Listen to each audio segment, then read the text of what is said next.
Hello, good afternoon. Fund Navigator Assist Desk welcomes you once again. So today I will discuss with some important data points and market forecast for upcoming sessions and for a month to month basis what we are going to face. So let's discuss with the US 30 Dow Jones Industrial Average Index. कल US 30 में हम intraday basis पे पहले थोड़ा सा बात करते हैं, देन मैं आपको कुछ डेटा फैक्ट्स के बारे में बताऊंगा।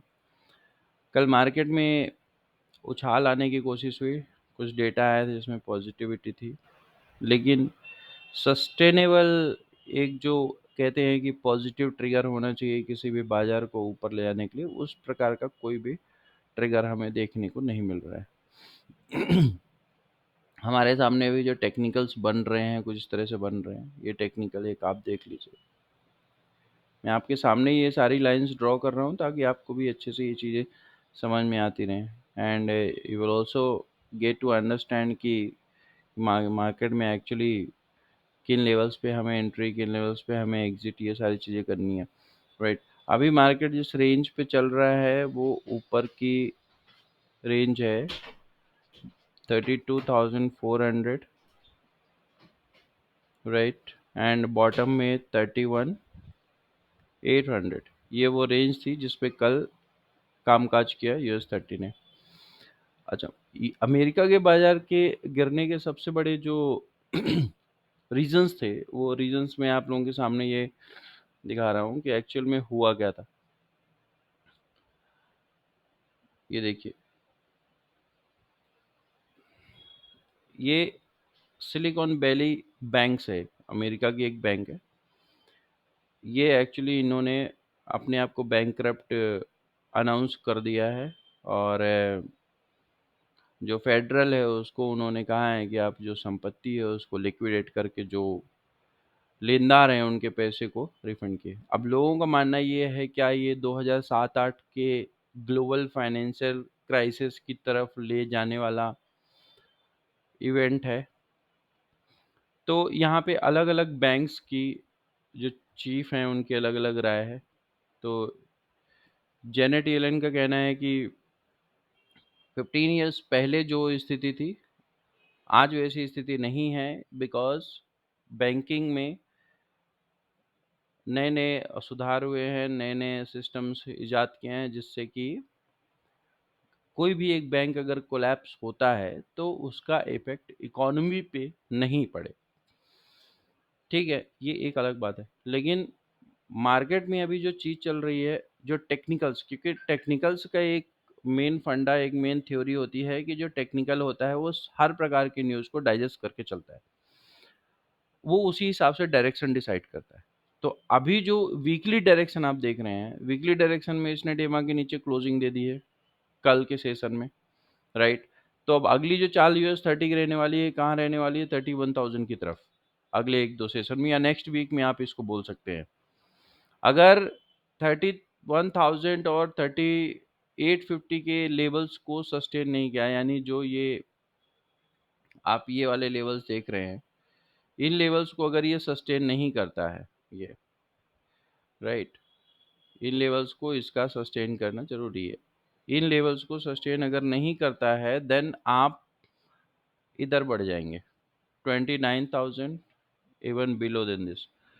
अच्छा, ये एक ऐसा मैंने आपको बोल दिया कि ये इस तरफ की जाएगा, इसका मतलब ये नहीं है कि ये एक बार में या एक दो दिन के सेशन में चला जाएगा। इट टेक्स टाइम, लेकिन मार्केट में बियर्सनेस मौजूद है, क्योंकि आने वाले टाइम पे जितनी ज़्यादा ये इंटरेस्ट रेट्स को बढ़ाएंगे, मार्केट में लिक्विडिटी कम करेंगे, तो बैंकिंग सिस्टम को और जो बैंकिंग सिस्टम से जुड़े हुए बड़े बड़े कॉरपोरेट्स हैं उनको दिक्कत आनी है, क्योंकि किसी भी कंपनी को ग्रोथ करने के लिए इन्वेस्टमेंट चाहिए होता है, और अगर लिक्विडिटी बाजार से धीरे धीरे कम होती जाएगी तो वो उसका इम्पैक्ट बाजार पे दिखेगा, और आने वाले जो अपकमिंग क्वार्टर्स के रिजल्ट हैं कंपनीज के, ये उसमें भी दिखेगा।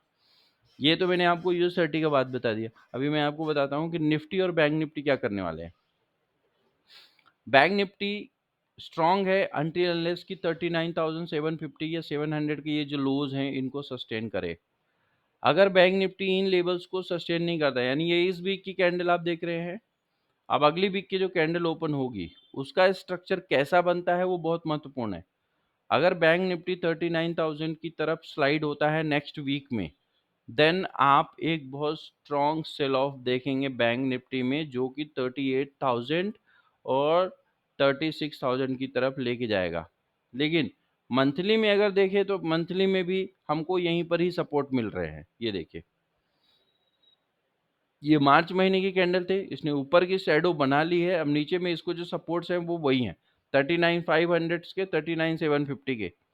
तो इन सपोर्ट्स को बैंक निफ्टी को सस्टेन करना बहुत जरूरी है। एक चीज तो तय है कि नेक्स्ट वीक में ऑलमोस्ट अगर सब चीजें लगभग बैंक निफ्टी 40,000 के लेवल्स तो मंडे ट्यूसडे के सेशंस में दिखा देगी, ऐसा चार्ट के अकॉर्डिंग ऐसा दिख रहा है। लेकिन अगर किसी भी तरीके से वो सस्टेन कर जाती हैं इन लेवल्स को, तो फिर 1 वीक या 2 वीक और लग सकते हैं बैंक निफ्टी को और नीचे आने में, अनटिल अनलेस कि कोई पॉजिटिव इवेंट नहीं आ जाए बाजार में। अगर कोई पॉजिटिव इवेंट आ जाता है तो मार्केट यहाँ से पुल बैक लेना है। लेकिन जो इंट्राडे ट्रेडर्स है उनको एक इम्पॉर्टेंट चीज ध्यान रखनी है कि उनको तभी सेल करना है जब ये ईएमए लाइंस के आसपास उनको रेजिस्टेंस पे मिले। मार्केट में अभी सेल ऑन राइज का ही मूड आपको बना के रखना है जब तक बैंक निफ्टी अपने पुराने इन लेवल्स को, यानी 41,800, 42,000 इवन आप कह लो, 42,000 के लेवल्स को होल्ड नहीं करता है, तब तक आपको बाजार को सेल ऑन राइज में ही प्ले करना है। अभी जो बाजार की कंडीशन में जो अगली उसकी सेलिंग रेंज बनेगी, ये बनेगी कुछ, मतलब अगर गैप डाउन होगा बाजार तो कुछ इधर आ जाएगा 40,200 और 40,100, इधर इधर की रेंज मिलेगी ट्रेड करने के लिए।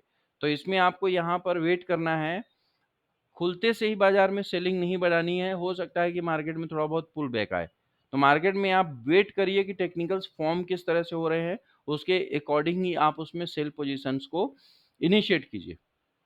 निफ्टी की बात कर लेता हूं मैं। निफ्टी अभी जिन रेंजेस पे ट्रेड कर रहा है, आप ये चैनल मेरा देख रहे हैं, ये डाउनवर्ड स्लोप चैनल है और ये इस चैनल के अंदर ही ट्रेड कर रहा है, राइट। ये मैंने आपको, अभी इसको इंट्राडे पे देख लेते हैं। इंट्राडे पे लगभग वैसा ही चैनल बना हुआ है, ये देखिए। इंट्राडे पे अगर आप बात करेंगे तो सेम चैनल आपको देखने को मिलेगा। 17,250 ये वो रेंज है, 17,250 की वो रेंज है जिसको बैंक निफ्टी तोड़ते ही, सॉरी निफ्टी तोड़ते ही, जैसे ही निफ्टी 17,250 की रेंज को तोड़ेगा, सस्टेनेबल ब्रेकडाउन मारेगा।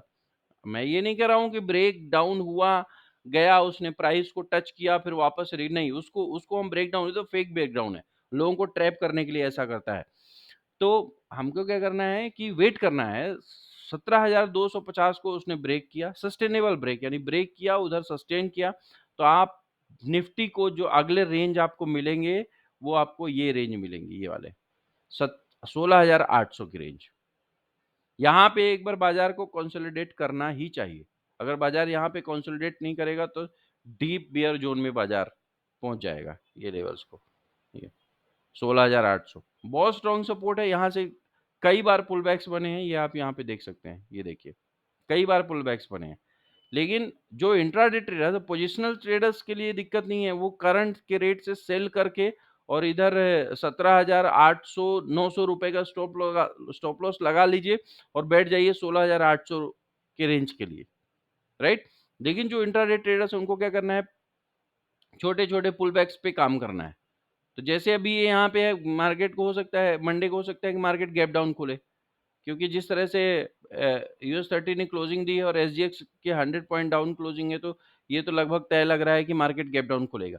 कहाँ तक खुलता है, क्या वो ये रेंज रहेंगी 280 240 की, क्योंकि अगर 100 पॉइंट का गैप डाउन मिलता है तो 418 पे क्लोज हुई है, 315 ये इन रेंज पे ओपन होनी है, राइट। अगर इन रेंज पे ओपन नहीं हुई और नीचे जाती है तो आप समझ लीजिए कि मंडे को ब्रेक डाउन लग जाएगा 17,250 का, जो कि एक बहुत ही खराब न्यूज है इंडिया के, इंडियन मार्केट के लिए, डोमेस्टिक मार्केट के लिए। तो फिर और ऊपर से इसमें जो सबसे बड़ी प्रॉब्लम वाली बात है निफ्टी आईटी, निफ्टी आईटी का मैं चार्ट दिखा दूं। निफ्टी आईटी शेयर्स का एक अच्छा खासा वेटेज है, गैप डाउन मिलना है लगभग ये तय है, क्योंकि नेस्डैक ने काफी नीचे क्लोजिंग दी है 200 पॉइंट डाउन की। तो अगर यहाँ नहीं कि 29,000 तो 29,250 के नीचे कहीं ओपनिंग मिलती है तो आपको ये लेवल्स देखने को मिलेंगे 29,000 के लेवल्स को। ठीक है, यहाँ पे अच्छा खासा सपोर्ट बना हुआ है तो यहाँ पे निफ्टी आईटी कंसोलिडेट करेगा, ये चीज लगभग तय है। यहाँ से एक बार आप अगर ट्रेंड लाइन कोई भी ड्रॉ करके देखेंगे, ये देखिए ये ट्रेंड लाइन यहाँ आके मिल रही है, जहां मैंने आपको बताया कि इन रेंज पे आके वो कंसोलिडेट करेगा बाजार। रणनीति कैसी होनी चाहिए, क्योंकि टेक्निकल सारी न्यूज़ेस को फैक्टर करके चलता है, तो रणनीति हमको ये देखनी है इंट्राडे पे कि जब भी हमको रेजिस्टेंस मिले ईएमए के एमए के, तो वहां से हमको सेल करना है। नीचे जो भी सपोर्ट्स है वहां पे प्रॉफिट बुक कर लेना है। सपोर्ट्स पे ध्यान रखिए कि अगर स्ट्रॉन्ग वॉल्यूम के साथ सपोर्ट ब्रेक नहीं हो रहा है तो आपको सपोर्ट्स पे बाइंग ही करनी है, सेल नहीं करना है। उसका रीजन यही है कि सपोर्ट पे जनरली ऐसा होता है कि जब सपोर्ट आया, अगर आपने ऊपर से बेच रखा है तो सपोर्ट आया, सपोर्ट ब्रेक हो रहा है तो आप उसको बेच दीजिए, और अगर आपने नीचे से उसको खरीदना है तो सपोर्ट अगर ब्रेक नहीं हो रहा है, सपोर्ट लेके वो पुल बैक मार रहा है 5 मिनट में 10 मिनट में, तो आप वहां से उसको बाय कर लीजिए सपोर्ट के नीचे का स्टॉप लॉस लगा के। जैसे अगर मैं आपको निफ्टी की बात करूं, ठीक है, निफ्टी का ये चार्ट देखिए, अगर यहाँ पे आता है 17,300 और यहाँ पे मैं देख रहा हूँ कि यहाँ से पुल बैक लग रहा है, तो फिर मैं क्या करूंगा, 17,250 का स्टॉप लॉस लगाऊंगा और मैं निफ्टी को बाय करूंगा 17,400 और 17,425 की रेंज के लिए। तो निफ्टी को इस तरह से प्ले करना है, बैंक निफ्टी को भी सेम इसी पैटर्न में प्ले करना है। ठीक है, अगर आपको और बाकी किसी प्रकार की क्वेरी लगती है तो you can contact on 6232688566। We will help you on that. Thanks so much, have a great time, have a great weekend.